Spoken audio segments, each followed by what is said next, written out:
Dragons have played an important role in Breath of the Wild and Tears of the Kingdom, but in the latter, we found out about the forbidden secrets of becoming a dragon from Mineru. Well, today I'd like to take a closer look at the dragons, plus have a look at the identities of Naydra, Dinraal and Farosh, and how Nintendo might expand on their story in the future of the Legend of Zelda series. Well, before we get into it today, I'm going to cover topics that spoil the story in Tears of the Kingdom. So if you haven't completed the Dragon Tears quest or fought Ganondorf, then consider this your spoiler warning and bookmark this video and come back to it later.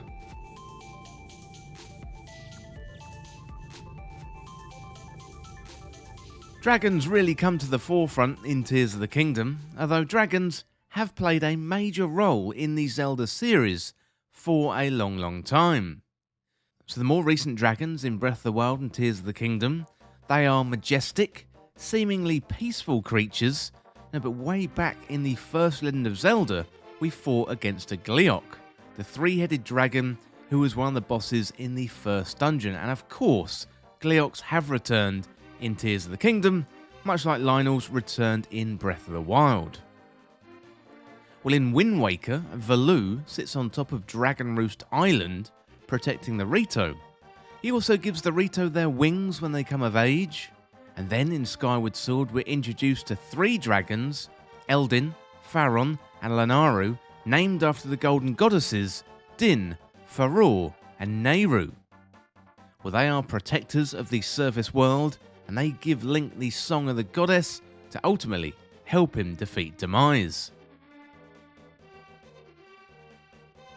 Well, let's have a look at dragons in the more recent Zelda game. So in Breath of the Wild, we've got three dragons flying around Hyrule. We've got Dinraal, named after Din, who flies around the Elden region. We've got Farosh, named after Farore, who flies around the Faron region. And also, finally, we've got Naydra, named after Nayru, who flies around the Lanayru region. So in Breath of the Wild, we don't really get much of an explanation about these dragons. They are these huge, majestic creatures who fly around the sky, and we've got limited contact with them. Nayru was corrupted by malice, and there is a short quest where you have to save that dragon. Well, in Tears of the Kingdom, Nintendo moved things forward somewhat. While the dragons still fly around the regions, Link can now land on their backs. So the dragons, they circle between the sky, they go down through the chasms, and also up again, overseeing Hyrule as these gigantic beasts. So importantly, we've got a new dragon, the Light Dragon, introduced, and this dragon is different, always flying high in the sky across Hyrule. And while we see the Light Dragon early in the game, little do we know that we're seeing one of the central figures in the story of Tears of the Kingdom, hidden in plain sight. Well, next up, I want to pose a question to you, and that is, who are the dragons? Well, during the Dragon's Tears questline introduced by Impa in the game, we find out more about the Light Dragon and their origin. Princess Zelda was transported back into the past by the power of the Secret Stone, and she was transported back in time to when Rauru and Mineru, the last remaining Zonai, fought side by side with the combined races and ancient sages of Hyrule against the Demon King Ganondorf. Well, Princess Zelda wants to get back to her own time, but the path forward seems absolutely impossible. Mineru tells Princess Zelda about the power of the Secret Stones. They're gifts from the goddess herself, and the stone grants huge power to those who hold them. There's also a forbidden power hidden within the stone, so consuming a secret stone will turn you into an immortal dragon. Unfortunately, if you consume a secret stone, you will lose your essence, your personality, your memories. You're going to lose everything. Now, upon receiving the broken Master Sword, Princess Zelda sees only one way to restore it and get it back to Link years, thousands of years in the future. And the way to get back is to consume a secret stone, restore the Master Sword over time, live for thousands of years, and wait patiently until the time when Link can retrieve the sword and draw it from the Light Dragon. So Princess Zelda then sacrifices herself, consumes the stone, and seemingly condemns herself to eternity as the immortal Light Dragon. Well, given Princess Zelda consumed the stone to become the Light Dragon, so does that mean the other dragons flying high in the sky were people before becoming dragons? Were they Hylian or were they Zonai? Back in the book Creating a Champion, there's clues linking these Zonai and dragons. So we can see Zonai ruins all across Hyrule, dragons represent courage, owls represent wisdom, and boars, well, they represent power, and all together they make up the three pieces of the Triforce.